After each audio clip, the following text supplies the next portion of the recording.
ఓం నమో వెంకటేశాయ నమ. వక్రతుండ మహాకాయ కోటి సూర్య సమప్రభ నిర్విఘ్నం కురుమే దేవ సర్వకార్యేషు సర్వదా.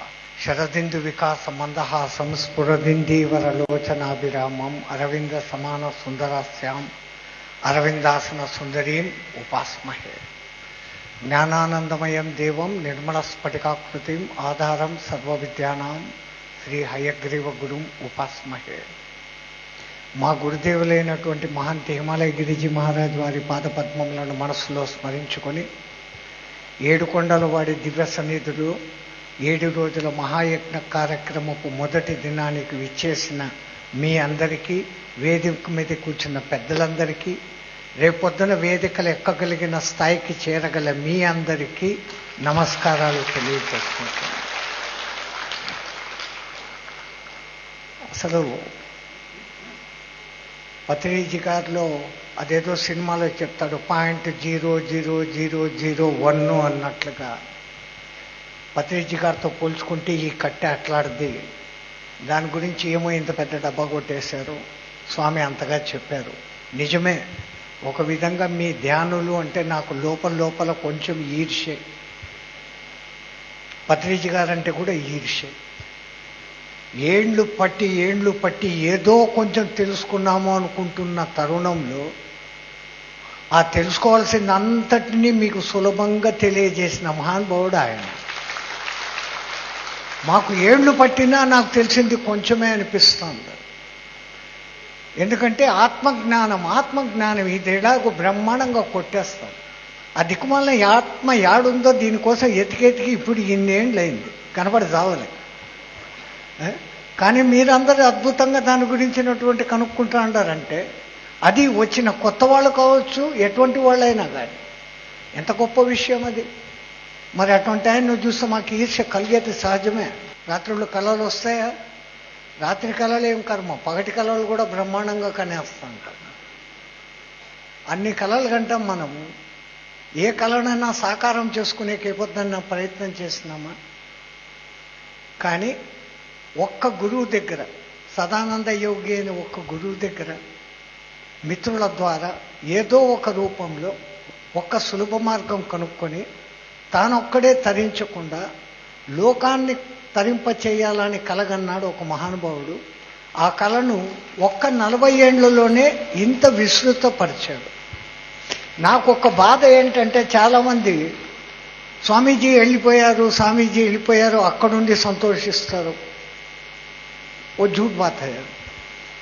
ఎట్లా అంటే ఎత్ర రఘునాథ కీర్తనం తత్ర కుపమస్తకాంజలిం బాష్పవాయు పూర్ణ పరిపూర్ణలోచనాం నమత రాక్షసాంతకం అంటాం. ఎక్కడ రామాయణం గురించి ఇద్దరు చెప్పుకుంటున్నా అక్కడ హనుమంతుల వారు ఏదో ఒక రూపంలో ఉంటారు అనేది ఆ శ్లోకం. అట్లా ఇద్దరు ధ్యానులు ఎక్కడ ధ్యానం చేస్తున్నా అక్కడ పత్రిజీ ఉంటారు. శ్రీమాన్ లక్ష్మణరావు గారికి ఇది ఒక అలవాటు, ఏదైనా 3 సార్లు చెప్తే అయిపోతుంది అని అంటారు. అట్లా నేను ఏ వేదిక మీద కూడా ఆ కండక్ట్ చేస్తున్న వాళ్ళతో అంటూ ఉంటాను, అయ్యా ఎంతమందిని మీరు వేదిక మీదకైనా పిలిచండి, ఒక్క సీటు ఖాళీ పెట్టి అక్కడ పత్రిని పెట్టండి. పత్రి ఉన్నా లేకున్నా ఆ సీట్లో పత్రి ఉన్నారు. ఎట్లయితే హనుమంతుల వారు రామాయణం వినేటానికి ఉంటారో, ధ్యానం గురించి మాటలు ఎక్కడ జరుగుతున్నాయో అక్కడంతా పత్రి ఉంటారు.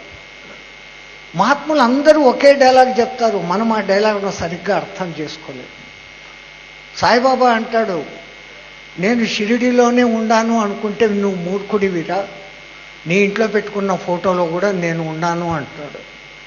అట్లే పత్రి ఎక్కడో ఒక్క హైదరాబాదులో కూర్చొని నేర్పిలే, కాలుకు బల్పం కట్టుకొని తిరిగే చోటు తిరగరాని చోటు ప్రతి చోటు తిరిగాడు. ఆ మనిషిలో ఆ తపన ఉంది. ఏ మహాత్ముడు కూడా వాళ్ళు పుట్టినరోజు ఉంటుంది అంతే. ఒకానొక మహాత్ముడి సమాధి దగ్గరికి మేము వెళ్ళినప్పుడు ఈ లోకానికి విజిటింగ్కు వచ్చిన రోజు అని పుట్టినరోజు రాశారు, ఈ లోకాన్ని విజిట్ చేసి వెళ్ళిపోయిన రోజు అని రాశారే కానీ చనిపోయిన రోజు అని రాయలే. మనకంతా చనిపోయిన రోజులు ఉంటాయి, ఎక్కడి నుంచో వస్తున్నాం, ఎక్కడికో పోతున్నాం. వచ్చిపోతున్నామన్న మాటనే రాను రాను చచ్చిపోతున్నాం అయింది. ఆ ఒక్క చావు ఎప్పుడో అయితే దినంలో ఎన్నోసార్లు చస్తున్నాం. ఆ సమస్యలు అంటాం, ఈ సమస్యలు అంటాం. మనసును కల్మషం చేసుకున్నాం. ఈ కల్మషం పెరిగి పెరిగి పెరిగి స్వార్థత పెరిగిపోయి స్వార్థం ఈరోజు దేశాల మధ్య ఇన్ని యుద్ధాలకు కారణమైపోతా ఉంది. మరి అన్నిటినీ శాంతపరిచేది శాంతం కావాలా, శాంతి కావాలా. శాంతి ఎక్కడో మార్కెట్లో దొరికే వస్తువా?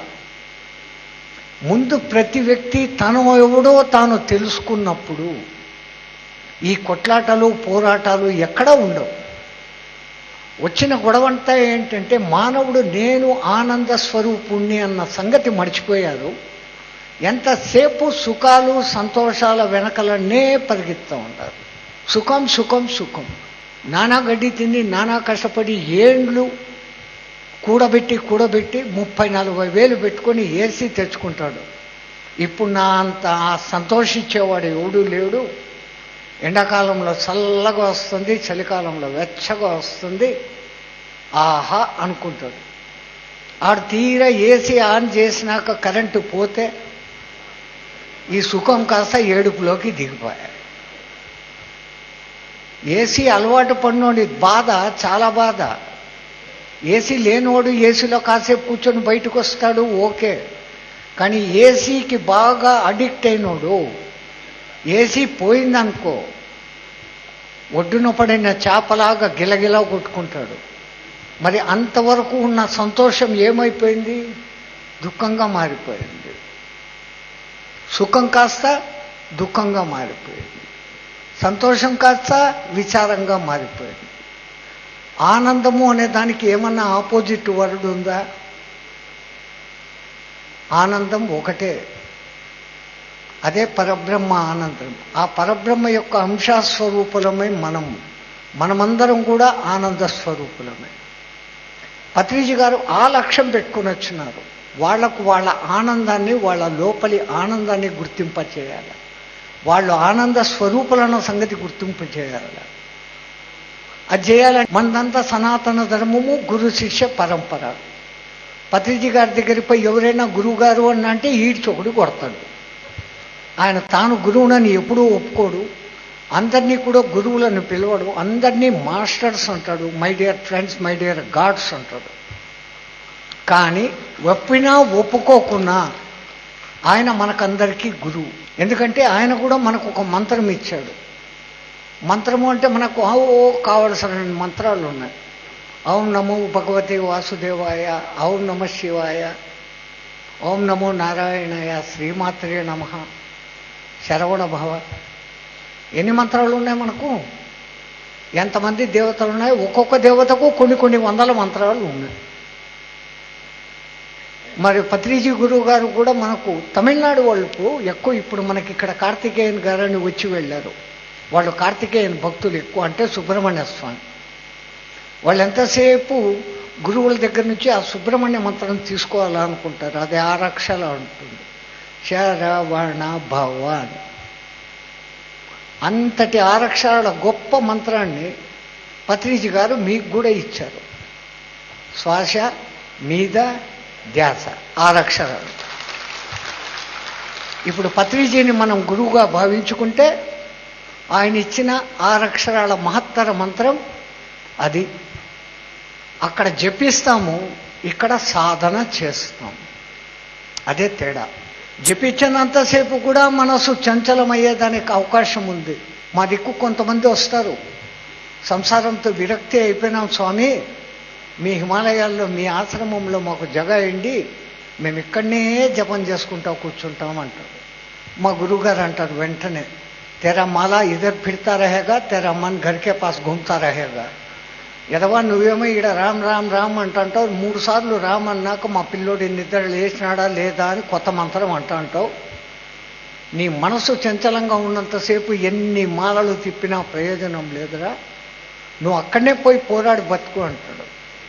సన్యాసం తీసుకోవాలంటే ఏదో చిన్న మాట వచ్చేసింది, ఈ సంసారం వద్దు, సన్యాసం అయిపోతాను. 2 నిమిషాలే అది. మీకు దేవుడు 3 రకాల వైరాగ్యాలు ఇచ్చాడు. ప్రసూతి వైరాగ్యం అని ఆడవాళ్ళకంతా ఒకటి ఉంది, శ్మశాన వైరాగ్యం అని అందరికీ ఒకటి ఉంది, పురాణ వైరాగ్యం అని కూడా అందరికీ ఉంది. మాతలు క్షమించాలి. డెలివరీ టైం అప్పుడు ఆ బాధ భరించలేక ఈ కడుపుకు కారణమైన మొగుణ్ణి జై శ్రీరామ్ చెప్పాల్సిన అన్ని ఆశీర్వాదాలు పెడతారు.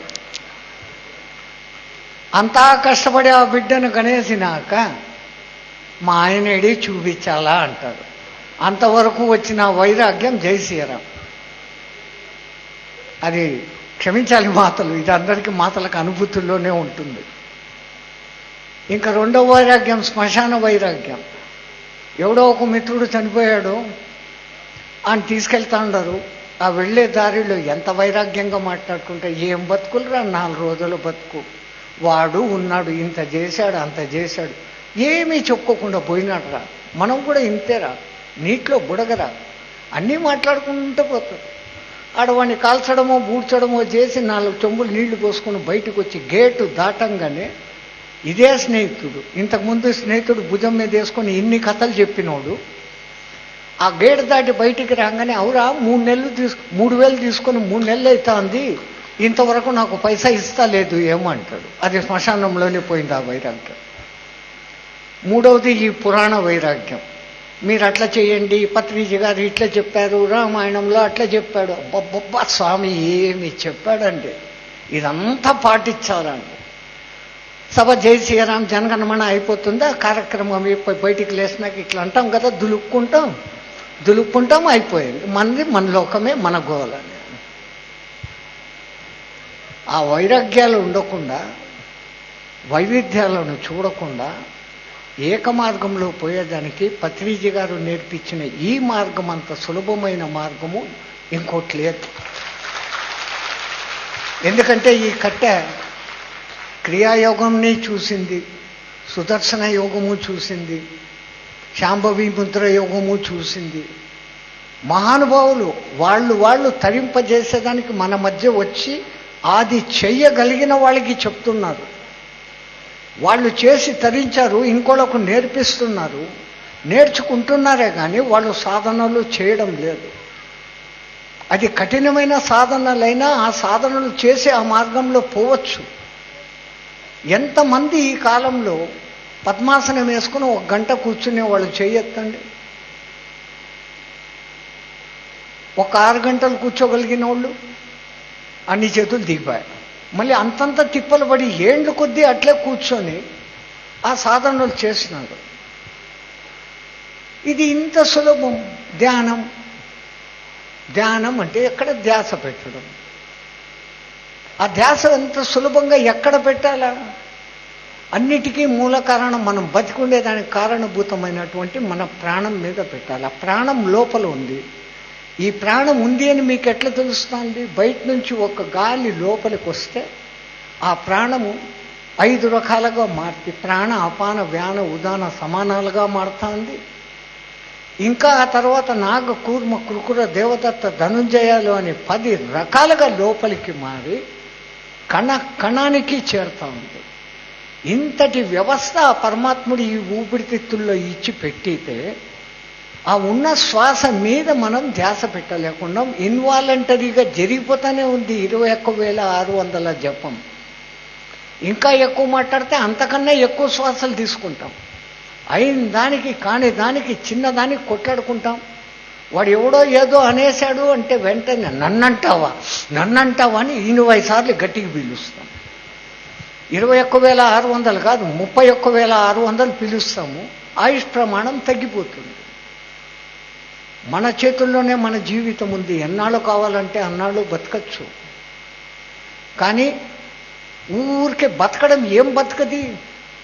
ఈ కట్ట బతుకుతోంది 110. దేనికి? ఏం సాధించాం?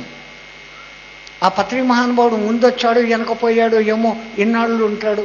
క్రిటిసైజ్ చేసేవాళ్ళు ఎన్నైనా చేస్తారు. ఆయనకి ఇచ్చిన టార్గెట్, హాస్టల్ మాస్టర్స్ ఆయనకి ఏం టార్గెట్ ఇచ్చారో ఆ టార్గెట్కు 2 ఇంతలు 3 ఇంతలు చేసేశాడు ఆయన. నువ్వు ఉంటే ఇంకా మాకు ఛాన్స్ ఇచ్చేటట్లు లేవురా బాబు, నువ్వు పైకి వచ్చే మళ్ళా వేరే వాళ్ళను పంపాలా అని. వాళ్ళు పంపుతూ ఉంటారు అప్పుడప్పుడు. ఆ పంపిన వాళ్ళలో ముఖ్యుడే మనకు వచ్చిన పత్రి మాస్టర్. బాగా గుర్తుపెట్టుకోవాల్సింది, మనం ఎంత చేస్తామో అంతే మనకు వస్తుంది. ఆ చేసేది మనస్ఫూర్తిగా చేయాలి. వచ్చిన గొడవ ఏమంటే, మనకి ఈ పొద్దు ఎవడో ఒక గురువు దగ్గర 10,000 తీసుకుని ఒక బోధ నేర్చుకోవాలా, రేపొద్దునకంతా మనం గురువు అయిపోవాలి. ఈ పొద్దు గింజ నాటాలా, రేపు పొద్దునే పండు తినాలి. మనమంతా ఇట్లే ఉన్నాం. ఎప్పుడో ఒకసారి మామిడి పండ్ల సీజన్ కాలంలో పండ్లు తినేదానికి పాపం కొన్ని కోతులు కూడా వచ్చినాయి. కర్రలతో వాటిని అదిలిచ్చేశారు. ఈ కోతులన్నీ ఆ పొద్దు సాయంత్రం ఒక చోట మీటింగ్ పెట్టుకున్నాయి.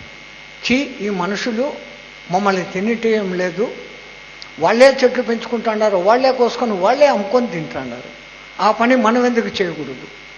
ఈ పొద్దు రాత్రి అందరూ నిద్రపోయినాక మార్కెట్ అంతా వెతికి ఎక్కడెక్కడ ముట్టెలు దొరుకుతాయో టెంకలు, అవన్నీ మనం తీసుకొని వచ్చి మనమే నాటుకుంటాం, మనమే పండించుకుంటాం, మనమే తింటాం. వాటి లీడర్ ఆ డెసిషన్ చెప్పింది. అన్ని కోతలు ఆ పొద్దు రాత్రి ఊరంతా ఎతికాయి. ఒక్కొక్క కోతి 1-2 టెంకలు తీసుకొని వచ్చుకున్నాయి. కోతి బుద్ధి కదా, తీసుకుపోయి సముద్రం ఒడ్డులో నాటినాయి. ఆ నాటింది కూడా మళ్ళా ఏంది, పొద్దున్న ఈ పొద్దు నాటాయి, మళ్ళా పొద్దున్నే మళ్ళా పోయి దాని గుంత తీసి ముట్టెని బయటికి తీసి చూస్తుంది చెట్టు అయిందా లేదా. మనమంతా అంతే. ధ్యానంలో ఒక్కరోజు కూర్చున్నాము, ఏమి రాలే, ఇది మార్చేసి ఇంకో చోట డిపార్ట్మెంట్లోకి పోతాం. ఈ దేవుడు పనికి రాలేదమ్మా, 108 సార్లు 108 రోజులు తిరిగా, దేవుణ్ణి కూడా మార్చేస్తాం మనం. మహా తెలివిపరుడు. మన దేవునికే నామాలు పెట్టేంత శక్తిమంతులం మనం. ఎట్లా పోతా ఉంది పరిస్థితి. ఓపికలు ఒక దిక్కు లేదు. చేస్తే చేస్తే వస్తుంది ఏదైనా కానీ. అనగనగా రాగ మధ్యశైలుచుండు, తినగ తినగ వేమ తీయనుండు అంటారు కదా. ఒక దినానికి వస్తే రెండో దినానికి రాలేదు అనుకుంటే ఎట్లా? అసలు ఒక కోరిక పెట్టుకొని గుడి దగ్గరికి పోతాం. నన్ను నేను ఉద్ధరించుకోవాలనే ధ్యాస పెట్టి చేసినప్పుడు అది తెలిసి వస్తుందే కానీ, కోరికలు పెట్టుకొని గుళ్ళ చుట్టూ తిరిగినప్పుడు, కోరికలు తీరకపోతే గుడినే మార్చేస్తాం మనం. ఎక్కడో ఒక చోట కొన్ని రకాల పోటీలు జరిగినాయి. విన్నరు రన్నరు 2 బహుమతులు పెట్టినారు అక్కడ. కానీ అనేక పోటీలలో 3 ముందొచ్చి నిలబడిపోతూ ఉన్నారు. వీళ్ళు 3లో ఇచ్చాల్సింది 2. ఒకనికి అన్యాయం జరిగిపోతుంది. వాళ్ళందరూ కమిటీ వాళ్ళు ఈ 3 ఎట్లా ఒకటి చేసి 2 చేయాలా అనుకున్నారు. ఏమైతే బాగుంటుంది అని ఈ 3 ఒక పరుగు పందెం పెడతాము, పరుగు పందెంలో ముందొచ్చినోడు వెనకొచ్చినోడికి ప్రైజు, 3వ వాడికి లేదని చెప్పేస్తాము అన్నారు. ఇదేదో బాగుంది అనుకున్నారు. వాళ్ళను పిలిచి చెప్పారు, అయ్యా మీరుండేది 3, మేము పంచాల్సిన ప్రైజులు 2, ఏమనుకోకండి, ఇక్కడి నుంచి ఆడదాకా పరిగెత్తి ఎవడు ముందొస్తాడో వాడు ఫస్ట్ విన్నరు, 2వ వాడు రన్నరు, 3వ వాడికి ఏం లేదు అన్నారు. ఓకే మేము తయారు అన్నారు. ఆడ గన్ బాంటు పెట్టి 1, 2, 3 అన్నాడు. ఆ 3లో ఒకళ్ళు క్రిస్టియన్, ఓ గాడ్ సేవ్ మీ అన్నాడు, పరిగెత్తాడు. 2వ వాడు ముస్లిం, యా అల్లా ముజే బచా అన్నాడు, వాడు పరిగెత్తాడు. 3వ వాడు మనోడు, ఓం గం గణపతి ఏ నమః అన్నాడు. మన గణపతి లేచాడు వానికి హెల్ప్ చేసేదానికి. వాడు అంతటితో గమనం ఉండొచ్చుగా. అమ్మ మాతా పరమేశ్వరి అన్నాడు. మా అమ్మ చూసుకుంటుందిలే అని గణపతి గమ్మని కూర్చున్నాం. మాతా పరమేశ్వరి అన్నా గమ్మని ఉండొచ్చా? అయ్యా పరమేశ్వర అన్నాడు. మా ఆయన చూసుకుంటాడులే అని ఆమె కూర్చుంది. పరమేశ్వర అన్నాడు, అంతటితో నోరు మూసుకున్నాడా? అయ్యా కార్తికేయ అన్నాడు. మా చిన్న కొడుకు చూసుకుంటాడులే అని ఆయన కూర్చున్నాడు. వీళ్ళంతా లేస్తాండారు, కూర్చుంటాండారు, వీడు గొణుగుతానే ఉన్నాడు. ఈ పరిగెత్తిన వాళ్ళు 2 పోయారు. ఫస్ట్ ఒకడు, సెకండ్ వచ్చి ప్రైజ్ కొట్టుకొని పోయినాడు. అన్ని చోట్ల ధ్యానం పెట్టడం కాదు, మనస్సుని ఏకాగ్రం చేసుకొని మనం సహజంగా పీలుస్తున్న ఆ శ్వాసను గమనించమన్నాడు పత్రి. ఇంతకన్నా ఏమన్నా నాకు 1000 రూపాయలు అక్కడ పోయి కొండ మీద కూర్చొని చేయి, హిమాలయాలలో చేయి, శ్రీశైలం అడవుల్లో పోయి చేయి, తల కింద పెట్టు కాళ్ళు పైన పెట్టు అని ఏం చెప్పలేదే. ఈ మాత్రం చేసుకుంటే బాగుంటుంది. ఇది నాకు కూడా తెలిసిన సులభమైన మార్గం. ఆయన ద్వారా నేను కుండలిని సాధన చేసి గంటలతో నేర్చుకునే శక్తిని 1 గంట ధ్యానంలో నేను పొందగలుగుతా ఉండా. ఎక్కడ నేను ఇదే చెప్తూ ఉంటాను, మనం ఏం చేస్తామో అదే మనకు బాగా రిటర్న్ అయి వస్తుంది. ఆ చేసేది దృష్టి పెట్టి చేస్తే మనకు సరైన ఫలితాలు వచ్చి చూస్తాయి. మంచి చేస్తే మంచి, చెడ్డ చేస్తే చెడ్డ కదా.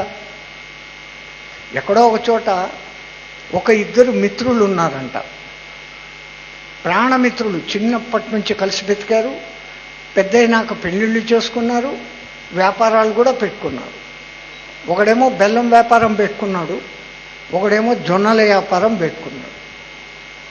ఈ బెల్లం వ్యాపారోడు కొంచెం ఆశపరుడు, ఎక్కువ లాభాలు సంపాదించాలా అని చెప్పి బెల్లాన్ని తూకే రాయి కింద కేజీ రాయి అంటే 900 వచ్చేటట్లు ఆ రాయిని అరగదీసి పెట్టుకున్నాడు రెడీగా. ఎవడొచ్చినా కానీ 900, పైకేమో కనపడేది కేజీ.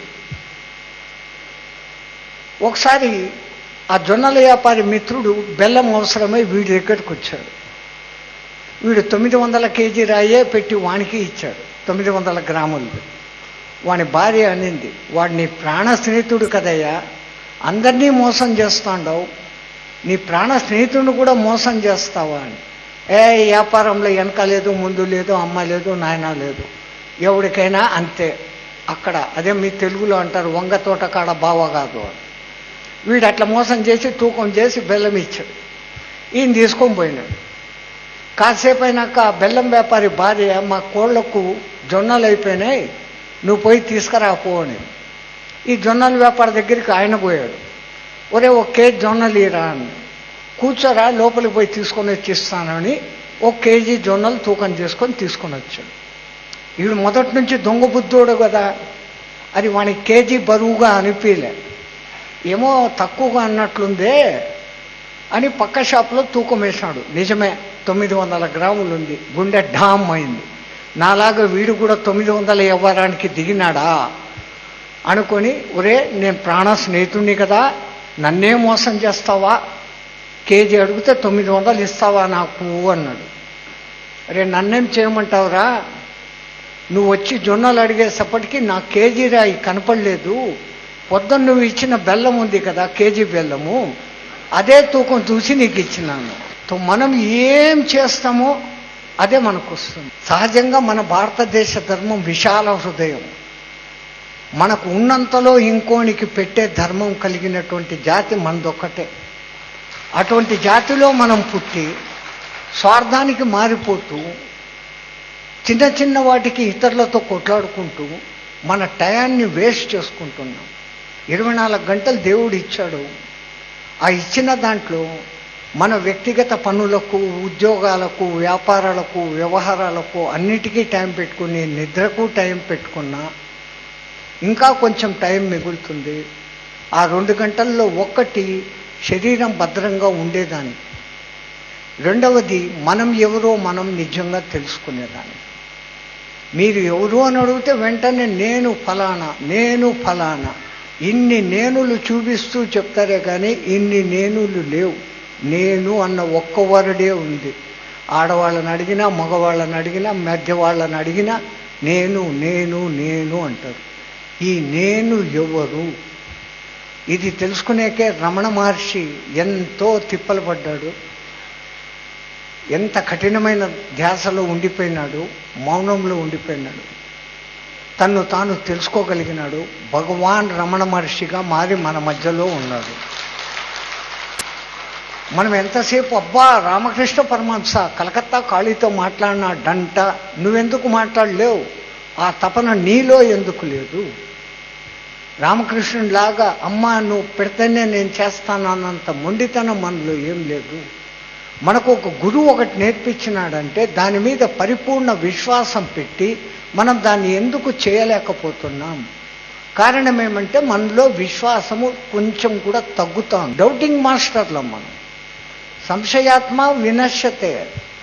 అనుమానం పడినోడు ఎప్పటికైనా పోతాడు. అనుమానం పెనుభూతం అని మీరు అంటారు కదా. టైం అయిపోతుంది, ఇంకొక మాట చెప్పేసి ముగిస్తాను. ఎవడో ఒక పెద్ద జమీందారు వాడిని 17 ఏళ్ల కొడుకు బర్త్డే. అరే నాయన ఈ డ్రెస్ వేసుకోరా, అందరూ రెడీగా ఉండారు పార్టీకి అంటే ఈ పిల్లోడు అద్దం ఎలుకొని నిలబెట్టాడు. జమీందారు ఇళ్లలో అద్దం ఎట్లుంటుంది? 8 అడుగులు బై 4 అడుగులు. వీడు ఆ డ్రెస్ వేసుకొని కొంచెం ఇట్ట తిరిగి అట్ట తిరిగి పోజు కొడుతున్నాడు. అంతలోపల వాడికి నీళ్లు దప్పికైనాయి.